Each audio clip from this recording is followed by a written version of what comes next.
네, 21대 대통령 선거전이 중반전을 넘어서고 있습니다. 이재명 민주당 후보가 성급한 선점 효과를 누리면서 독주 체제를 구축했는데요. 중반으로 접어들면서 이 독주 체제 균열이 일고 있다는 징조가 나타나고 있습니다. 과연 김문수 국민의힘 후보가 막판 대추격전을 펼칠 것인지 아니면 이 후보 독주 체제가 이어질 것인지 관심입니다. 오늘 또 빅마우스 홍석준 전 국회의원 나오셨습니다. 반갑습니다. 안녕하십니까. 지난주 많이 바쁘셨죠? 예. 네. 이제 중반전을 접어드는데요. 예. 판세 분석해 보시겠습니까? 예. 앵커께서 말씀하신 것처럼 이재명 후보가 굉장히 많이 앞서 있었죠. 여론조사에 따라서 대부분 뭐 한 20% 내외에 앞서 있습니다. 왜냐하면은 뭐 그럴 수밖에 없는 게 이번 대선은 탄핵으로 인한 어떤 조기 대선이고 또 그 국민의힘 후보들이 이제 경선을 통해서 컨벤션 효과를 기대했는데 후보 단일화 과정 등등에서 좀 잡음이 생기면서 그런 것도 좀 거두지 못했습니다. 특히 경선에 참여한 국민의힘 후보들, 빅스피커들이 홍준표, 한덕수, 한동훈 등등이 좀 참여하지 않음으로써 굉장히 좀 어려운 선거를 시작했는데 최근에 거의 모든 여론조사에서 여전히 이재명 후보가 앞서긴 있지만 그러나 급하게 굉장히 빠르게 지금 김문수 후보가 좀 추격하고 있다. 뭐 이런 것들이 좀 공통적인 현상이고 그래서 대부분 여론조사가 한 자릿수 그리고 가장 최근에는 뭐 한 3%까지 붙은 이런 어떤 여론조사도 나오고 있는 것 같습니다. 아, 네. 많이 따라갔네요.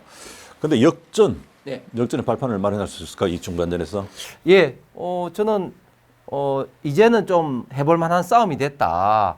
좀 전에 말씀드렸듯이 지금 여론조사가 9%에서 한 3%, 뭐 중간치 정도 본다면 한 5, 6%인데 잘하신 것처럼 선거에서 판세 분석은 현재 시점의 여론조사도 중요하지만 여론조사의 추세가 중요한데 추세가 불과 일주일 전만 하더라도 한 5%, 6%를 당기고 있습니다. 그렇기 때문에 앞으로 한 열흘 정도가 남은 만큼 앞으로 충분히 대역전할 수 있는 그런 어떤 시간적 어떤 여유는 있다고 봅니다. 네. 시간적 여유가 있다. 그런데 얼마 전 여론조사를 보니까 PK, 예. 근데 부산, 경남, 울산 쪽 김문수 지지율이 그렇게 높지 않더라고요. 네. 왜 이런 현상이 벌어지죠? 예.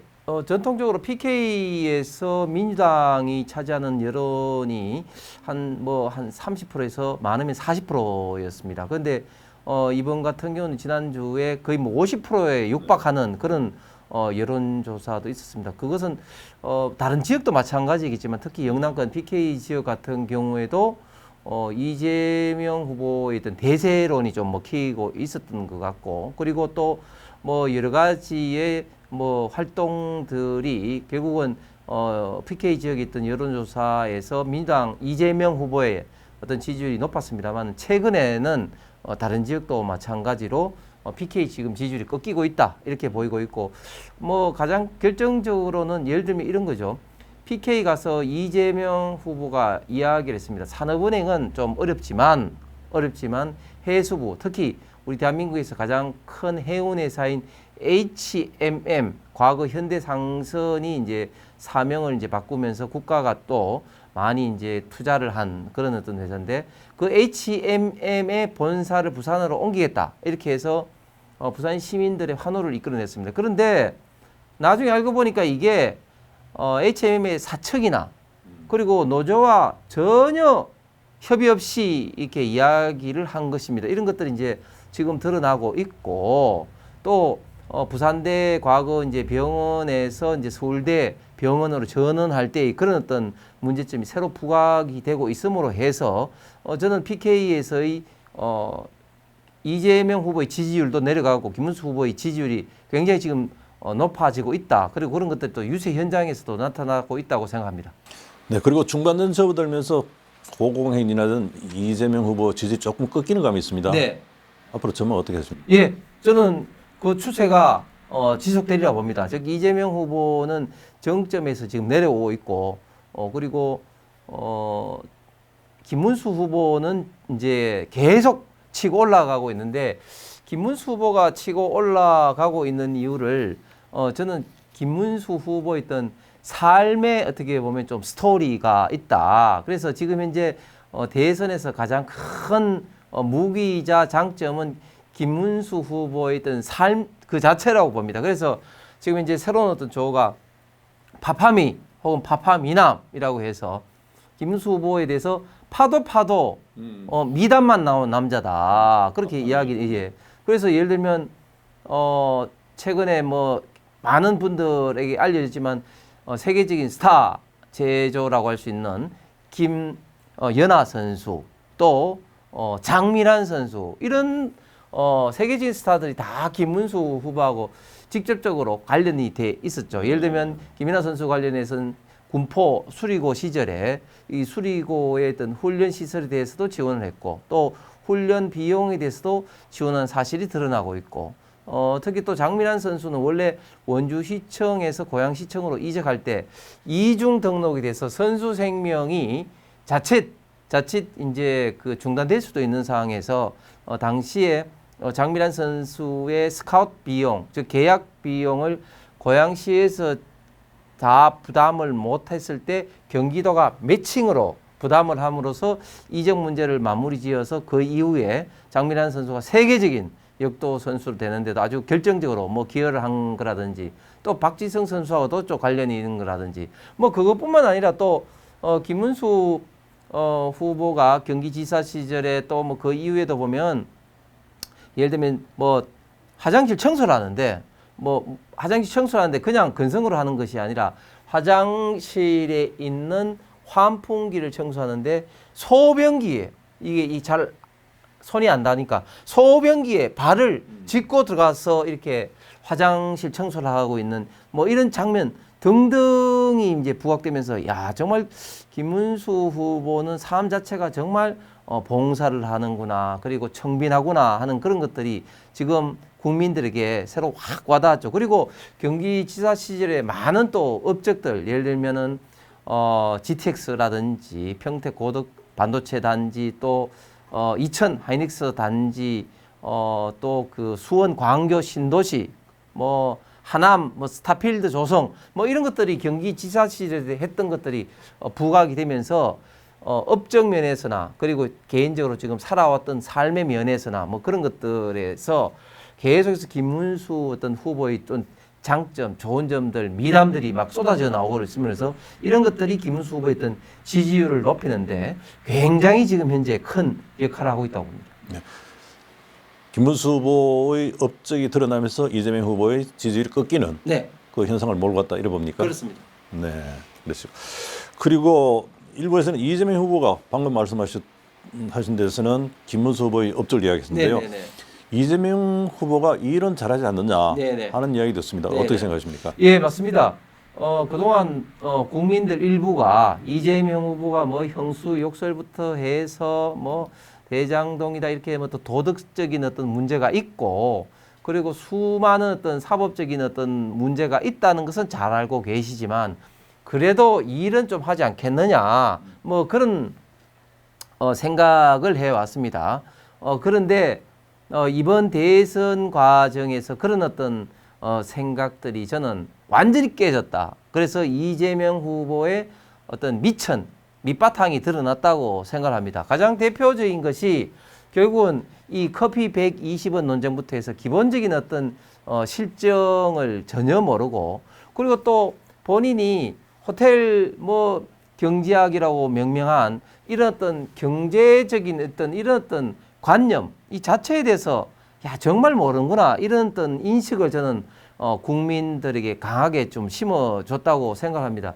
예를 들면 돈을 쓴 자체가 이제 결국은 순환을 통한 이 성수 효과다. 이걸 모른다. 이 바보다 하면서 이재명 후보가 강하게 지금 반발하고 있지만 저도 경제학을 이제 공부한 사람으로서 그런 어떤 성수 효과를 이제 논하려면은 크게 보면 이제 정부 부분, 민간 부분 논해야 되는데 예를 들면 민간 부분이 오히려 더 이제 훨씬 성수 효과가 크고 깊거든요. 그런데 민간 기업이 투자를 통한 성수 효과를 하는 이런 부분에 대해서는 오히려 지금 이제 주 52시간에서 4.5일로 한다든지 아니면 또 뭐 노란봉투법을 뭐 한다든지 또 뭐 이재명 후보 이전에 민주당에서 소득주도 성장 등등으로 인해서 민간의 투자를 오히려 더 방해 내지는 하지 못하도록 하는 이런 어떤 부분에 대해서는 한마디도 없고 오히려 정부에 어떤 돈을 쓰려고 하는 이런 어떤 부분에서 어떻게 보면 좀 정당한 논리로 호텔 경제학으로 이야기를 하고 있는데 그것이 완전히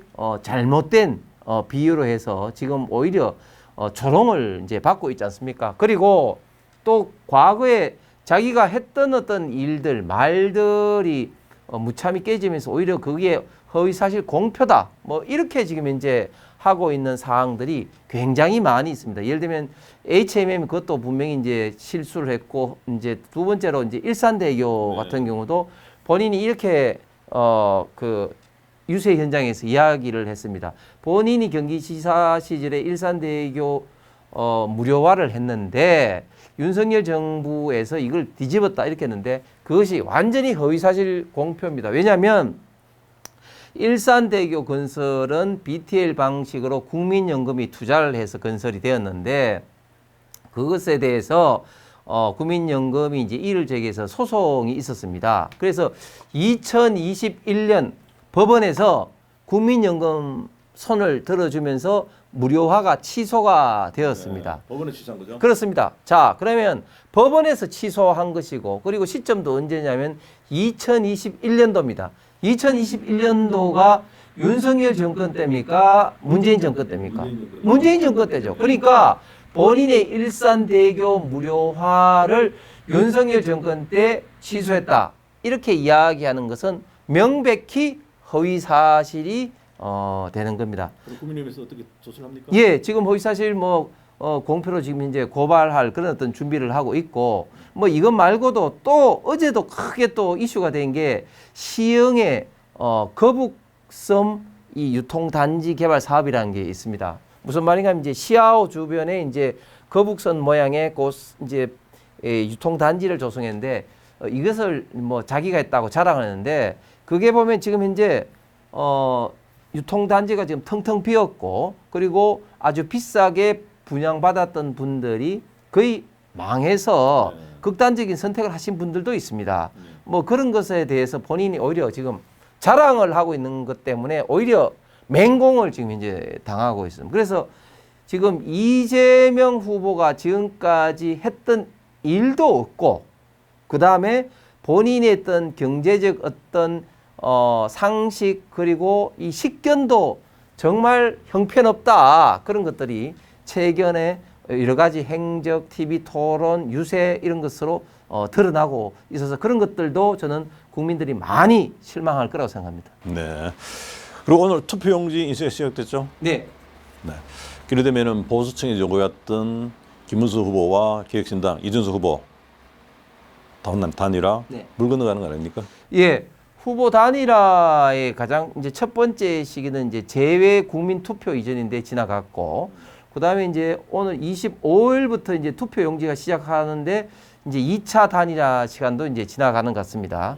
이제 마지막 시점이 언제냐?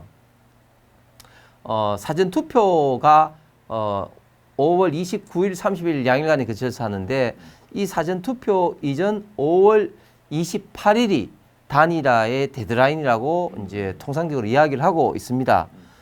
지난번 20대 대선 때도 윤석열 안철수 단일화도 사전 투표 직전에 이제 단일화가 이루어졌습니다. 그래서 지금 현재 단일화가 완전히 지금 물 건너갔다 이렇게 이제 이야기할 수는 없는 것이고 저는 끝까지 단일화의 가능성이 있다 그렇게 좀 생각을 합니다. 왜냐하면 이준석 후보도 결국은 이제 본인 입장에서 여러 가지 이제 생각을 할 수밖에 없는데 완주를 했을 때 본인이 얼마 정도 득표를 통해서 뭐 정치적 자산을 보여줄 수 있는 면도 있지만 그러나 반대로 이제 완주를 해서 본인 때문에 이재명 후보가 당선이 됐다 하면은 우파 보수 진영에서 그 비판의 어떤 화살, 독박을 온팡 우리 이준석 후보가 쓸 수밖에 없지 않습니까? 그 반면에 김문수 후보가 단일화를 통해서 되든 안 되든 본인이 단일을 하면 본인이 희생했다, 헌신했다 이런 어떤 이미지가 저는 상당히 본인이 앞으로 정치를 하는데 큰 자산이 될 거다. 이준석 후보가 지금 여러 가지 장점에도 불구하고 좀 싸가지 없다 이런 어떤 평가도 있는데 그런 것들이 만약 단일화가 이루어진다면 일부에 해소할 수 있는 즉 이 우파 보수 진영에서의 어떤 이준석이라는 정치인의 이미지가 굉장히 좋아지고 높아질 수 있는 그런 어떤 계기가 될 수 있기 때문에 저는 그런 점에서 이준석 후보 고민은 많겠지만 단일화의 가능성이 51% 이상 된다 생각합니다. 그런데 지금 51%라고 말씀하셨지만 실질적 수신 차단까지 해버렸지 않습니까? 네. 그만큼 단호한 의지를 보여주는 거 아닙니까? 맞습니다. 워낙 지금 뭐 여러 가지로 연락이 많이 오고 그리고 또 그 단일화에 대한 압박을 많이 받고 있습니다. 그래서 뭐 본인이 수신 차단했다고 하는데 뭐 카톡으로는 다 연락이 되고 있다 합니다. 네. 알겠습니다. 그리고 비상계엄에 대한 입장 정리. 네. 상당히 중도층을 흡수하기 위해서는 비상계엄에 대한 입장을 정리하고 넘어야 되는 게 아니냐 네. 하는 뭐 의견이 있습니다. 네. 어떻습니까? 뭐 비상계엄은 저는 국민의힘 당이나 당의 입장이나 김문수 후보 입장이나 일단 정리를 다 했다고 봅니다. 수차례에 걸쳐서 비상계엄이 비록 원인이 민주당이 입법폭주, 내란폭주, 예산폭주에 의해서 윤석열 대통령이 했다곤 하지만 그 결과로 국민들이 이렇게 경제적으로 좀 어렵게 되고 특히 조기 대선이 발생하게 된 이런 배경에 대해서는 정말 죄송하다는 말씀을 드리고 거기에 대해서는 김문수 후보도 몇 차례나 이런 부분에 대해서 사죄의 말씀을 좀 드렸습니다. 이런 어떤 부분이 단일화에 저는 뭐 걸림돌은 전혀 되지 않는다. 특히 또 윤석열 전 대통령도 결국은 본인이 많은 고민 끝에 지금 탈당을 한 그런 어떤 상황이기 때문에 단일화에 대한 어떤 기본적인 그런 어떤 여건은 조성이 돼 있다고 봅니다. 네. 그럼 이번 주 화요일이죠. 그 TV 토론 네. 마지막 세 번째 토론이 있는데 어떻게 전망하십니까? 예.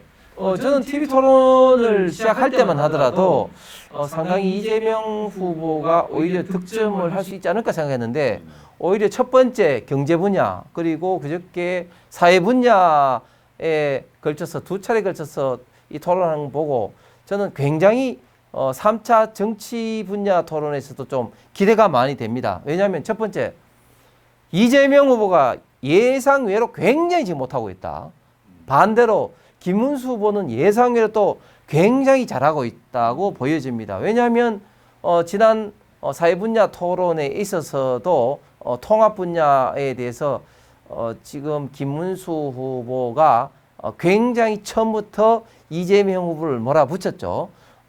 형수 어떤 욕설이라든지 형님을 정신병원에 강제 입원하는 그런 어떤 정말 어떻게 보면 폐이른 짓을 했는데 그런 가정 통합도 못한 사람이 어떻게 국가를 통합한다는 국가 지도자의 자격이 있겠느냐 이런 논리로 강하게 좀 비판을 했었고 그리고 또 기후 위기에 관련된 어떤 원자력 문제라든지 또 어려운 문제라든지 이런 문제에 대해서 저는 이재명 후보가 전혀 준비가 안 됐고 정말 밑바탕이 그대로 적나라하게 드러났다고 보고 또 두 번째는 또 이준석 후보가 김문수 후보의 특급 도우미 역할을 하고 있다. 이준석 후보가 이야기하는 것에 대해서 이재명 후보는 뭐 때론 짜증나는 어떤 그런 모습을 많이 보였지 않습니까? 첫 번째 토론할 때는 어떤 밈으로 유명했던 말이 극단적이다 했는데 주변에서 조언을 많이 들으니까 두 번째 토론에서는 극단적이다는 이야기는 아니지만 너무 단적이다 뭐 그렇게 이야기하고 또 어쩌라고 뭐 이런 말들이 계속 나오는 거 봐서는 굉장히 좀 짜증나는 그런 어떤 모습을 보여줬고 그리고 저는 도저히 좀 이해가 안 되는 게 호텔 경제학에 뭐 그 지금 이재명 후보가 되게 꼽혔나 봐요. 왜냐하면 두 번째 주제에도 또 호텔 경제학 말도 하지 않았는데 자기가 이야기하면서 루카스 짜이젤 아냐 이렇게 이야기하니까 이준석 후보가 모른대요 하면서 뭐 어쩌고저쩌고 하면서 이야기를 하는 거예요. 근데 루카스 짜이젤은 어떤 사람이냐면 독일 공산당 기관지의 편집장입니다. 아니 그런 사람의 예를 들면서 호텔 경제학의 본인의 어떤 이야기의 어떤 정당성을 부여하려고 하는데 그것이야말로 그런 어떤 속에는 민주당 이재명 후보의 속에는 공산주의적 어떤 경제 운영 안 내지는 그런 어떤 사고가 뿌리 깊게 있다. 무슨 말인가 하면 결국은 정부가 이렇게 경제적으로 해서 정부가 돈을 써야 된다. 정부의 어떤 재정의 어떤 풀어야 된다. 돈을 막 써야 된다. 이런 어떤 인식이 꽉 박혀 있는 것이 저는 그대로 드러났다고 봅니다. 뭐 등등등 이런 TV 토론에서 앞으로 3차에서도 저는 오히려 굉장히 김문수 후보의 어떤 득점을 좀 더 많이 얻을 거라는 그런 어떤 좀 기대가 됩니다. 루카스 에젤이 공산당 기관지 편장 맞습니까? 예, 확실합니까? 예. 네. 그리고 국민의힘에서는 지금 민주당이 입법 포교를 통해서 일당 독재 체제를 구축하려고 한다. 네. 이렇게 주장하지 않습니까? 그런데 지지율은 높아요. 네. 그럼 국민들에게 안 먹히는 거 아니에요, 그게? 맞습니다. 아직까지는 국민들이 이러한 어떤 심각성을 잘 모르는 면이 있다고 생각합니다. 왜냐하면 그것이 지금 피부로 확 와닿지는 않죠. 그럼에도 불구하고 저는 시간이 가면 갈수록 이 부분에 대해서 국민들께서 심각하게 바라보고 있다고 생각합니다. 그렇게 제가 생각하는 이유가 몇 가지가 있는데, 첫 번째, 여론조사에서 우리 대한민국에서 가장 여론의 바로미터가 되는 지역이 어디겠습니까? 서울입니다. 서울인데 서울은 이미 모든 여론조사에서 김문수 후보가 굉장히 앞서가는 걸로 나오고 있습니다. 그만큼 서울의 여론이 그렇게 돌았다는 것이 저는 이렇게 민주당이 그리고 이재명 후보 정권을 잡게 되면 우리 대한민국의 어떤 정체성이 굉장히 뿌리부터 흔들린다. 즉 자유민주주의와 법치주의, 상권분립이라는 우리 대한민국의 가장 중요한 헌법 정체성, 국가 정체성이 흔들린다는 것을 국민들이 말씀은 하지 않지만 굉장히 우려하고 있다. 한 가지고, 두 번째는 어제 또 이재명 후보가 어떤 이야기를 했냐면, 지금 민주당이 반헌법적 법률을 마구마구 지금 이제 양산하고 있지 않습니까? 뭐 현직 대통령은 재판을 받지 않는다는 어떤 형사소송법이라든지 대법원 판결도 헌법 소원이 대상이 된다는 헌법 소원, 그러니까 헌법재판소법이라든지 또 공직선거법에 있어서 허위사실 공표에 있어서 행위 부분을 제외하는 공직선거법 개정안이라든지 또 형법 개정안을 통해서 법원 판사가 자의로 법 적용을 잘못하게 되면 법 왜곡죄로 해서 형법 개정안을 한다든지, 또 조의대 대법원장 특검 관련된 그런 조의대 특검법이라든지 이런 많은 어떤 법들이 있는데, 그 중에서 또 한 가지, 즉 법원 조직법 개정을 통해서 지금 현재는 이제 대법원을 구성하는 대법관의 수가 14명인데 그것을 30명으로 하겠다, 또 100명으로 확대하겠다. 그리고 중요한 것은 변호사의 자격증이 없는 사람도 하겠다. 이런 어떤 내용으로 지금 법원 조직법이 지금 현재 발의돼서 계류 중입니다. 그런데 이렇게 되면 김어준 또 김재동 같은 사람도 지금 대법관으로 될 수 있는 상황이거든요. 자, 그렇게 됐을 때 얼마나 국민들이 진짜 놀라기도 놀라지만 좌파 편향적인 판결을 하겠습니까? 그래서 그런 어떤 여론이 있으니 이재명 후보 어떻게 했습니까? 그것은 나와는 관계없다. 민주당이 너무 나가는 것이다. 그럼 못하게 막겠다. 이렇게 된 거예요. 그만큼 여론이 거기에 대해서 반발하고 있다는 것을 민주당도 지금 이제 느끼고 있는 겁니다. 아니, 자기하고 관계없겠습니까? 당연히 본인의 사인이 있었던 거지. 그런데도 불구하고 지금 보시면 이재명 후보의 모든 특징이 그러죠. 잘못되면 나하고는 관계없다. 꼬리 자르기라는 건데, 지금도 법원 조직법 법안을 지금 꼬리 자르기를 지금 하고 있는데, 그런 걸로 봐서는 국민들의 반발, 즉 이 이재명 후보가 됐을 때 지금 총통제로 독재로 가는 게 아니냐, 이런 국민들의 반발이 저는 상당히 있다. 그리고 시간이 가면 갈수록 더 많이 이런 어떤 우려가 투표 현장에서도 반영이 되리라고 생각합니다.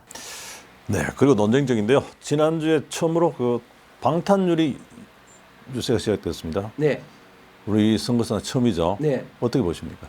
예, 이재명 후보가 이제 방탄 복에서 이제 방탄 이제 유리까지도 이제 만들었는데 그만큼 지난번 어떤 부산에서 있던 피습 충격도 크겠습니다만은 그럼에도 불구하고 과연 본인의 안전을 위해서만 그럴까? 어떻게 보면 좀 저는 쇼적인 그런 어떤 이미지도 있다고 생각합니다. 그만큼 본인은 이제 많은 어떤 공격을 받고 있다. 그런 것들을 대내외적으로 보임으로써 본인의 어떤 진영의 어떤 결속력도 더 높이기 위한 어떤 그런 거라고 보여지는데, 여기서 제가 뭐 좀 조언하고 싶은 것은, 그렇게 안전이 걱정되시다면은 가장 우리 대한민국에서 안전한 곳을 하나 추천드리면은 감옥입니다. 거기서는 뭐 피습 받을 일도 없기 때문에 그런 곳을 한 곳을 추천드리고 싶지만, 그럼에도 불구하고 과연 국민들이 국민 속에 뛰어드는 김문수 후보를 지지할 거냐, 방탄 유리막 속에 갇혀 있는 이재명 후보를 지지할 거냐, 그런 어떤 면에서는 저는 분명히 김문수 후보에게 유리한 어떤 그런 어떤 요소가 될 거라고 생각합니다. 근데 살해 협박이 있다면 사실상 좀 보호 자치가 있어야 되는 거 아닙니까? 맞습니다. 당연히 있어야 됩니다. 그만큼 지금 대선 후보의 이런 어떤 그런 어떤 위에는 있어서는 안 되고, 그만큼 안전이 중요한 것이죠. 그래서 지금 민주당에서 껄핏하면 뭐 제보 받았다, 뭐 러시아로부터 뭐 무기가 들어와 가지고 HID 요원이 한다, 또 뭐 반경 2km 내에 맞출 수 있는 그런 어떤 총기가 있다, 그런 식으로 해서 계속해서 언론에서 떠들었어요. 그래서 어떤 식으로 떠들었냐면, 이런 게서 제보 받아서 경찰에서 수사를 하고 있다 이렇게 했는데, 나경원 의원이 경찰청으로부터 자료를 받아보니까 경찰청에서 관련돼서 수사 의뢰 들어와서 수사하고 있는 내용이 없다는 거예요. 없다는 겁니다. 그러니까 무슨 말이냐? 민주당 측에서 말로는 그래 하고, 또 제가 아까 말씀드린 것처럼 이재명 후보의 어떻게 보면 지금까지 신변 안전을 정략적으로 이용한 거 아니냐. 그렇게 진정으로 안전이 염려되고 중요하다면 왜 경찰청에 수사 의뢰를 하지 않는 겁니까? 네. 그리고 다른 사안입니다. 내일 전국 법관 대표회의가 열리지 않습니까? 네. 참 민감한 시기에 민감한 회의가 열립니다. 네. 선거판에 영향을 미치지 않겠습니까? 예, 저는 선거에 있어서 굉장히 중요한 영향을 미칠 거라고 생각을 합니다. 지금 전국 법관 대표회의의 현재까지의 주제는 사법부의 독립입니다. 뭐 그렇지만 10인 이상 요구를 하면 그 현장에서도 다른 주제로도 이제 다시 이제 논의를 할 수 있다고 합니다. 네. 일단 드러난 주제, 즉 사법부의 어떤 독립 문제는 굉장히 지금 민주당이 불리하죠. 이재명 후보에 불리하죠. 왜냐하면 잘 아시는 것처럼 지금 조희대 대법원장이라든지 또 직연 판사라든지 이렇게 법관을 이렇게 그 표적을 딱 그 찍어가지고 공격하는 사례는 그 어떤 사례도 없었습니다. 특히 조희대 대법원장 같은 경우에 뭐 정치에 개입했다, 뭐 그런 식으로 해서 지금 이제 청문회를 한다, 특검을 한다, 그리고 또 수사 의뢰를 하고 이렇게 압박을 가하고 있는데, 아니 대법원에서 두 번의 어떤 심리를 통해서 파기환송을 했다는 그게 어떻게 이 정치 개입입니까? 정확한 어떤 정해진 어떤 절차를 지켰을 뿐인데, 이런 식으로 대법원장을 본인들에게 불리한 판결을 내렸다고 해가지고 이런 식으로 압박을 해서 우리 대한민국의 어떤 법치주의 사법부의 어떤 독립이 보장이 되겠습니까? 직연 판사에 대해서도 마찬가지입니다. 직연 판사가 지난 3월 7일 윤석열 전 대통령에 대해서 구속 취소 결정을 내린 이후부터 집요하게 공격을 하다가 최근에 뭐 룸살롱이라면서 이렇게 하는데, 그게 최근에 이제 룸살롱이 아닌 것으로 지금 드러나고 있는데, 자, 이렇게 됐을 때 과연 우리 대한민국의 앞으로 있던 사법부의 독립은 어떻게 되겠습니까? 그렇기 때문에 현재 드러난 주제는 분명히 이재명 후보에게 불리한데, 앞으로 또 추가적으로 또 어떤 사항이 뭐 논의될 수는 모르겠습니다. 지금 이제 좌파 진영에서는 뭐 조희대 대법원장에 대해서 뭐 좀 비판하는 그런 것도 기대하는 것 같은데, 만약 그런 것들이 논의가 되면 우리 대한민국의 사법부의 어떤 독립은 스스로, 법관 스스로가 무너뜨리게 되는 법치주의, 어떻게 보면 어떤 사망 선고가 저는 된다고 생각을 합니다. 법관들이 현명한 어떤 저는 당연한 어떤 판단을 하리라 기대를 합니다. 네, 오늘도 바쁘신 중에 나오셔서 이렇게 시원한 사이다 해설 해주셔서 너무도 감사합니다. 감사합니다. 다음 주에 뵙겠습니다. 고맙습니다. 감사합니다.